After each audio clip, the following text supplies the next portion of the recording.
Sholatullah salamullah ala toha rasulillah.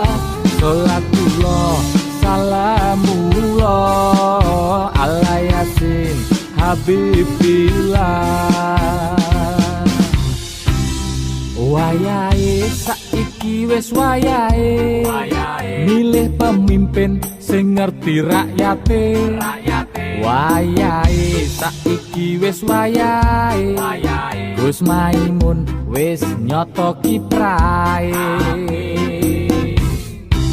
Tawassalna bismillah wabil hadi rasulillah wa kulli mujahidillah bi ahli badri ya Allah.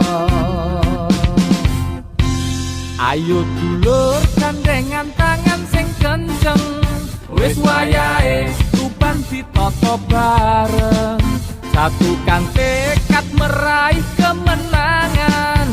Gus Maimun pemimpin masa depan.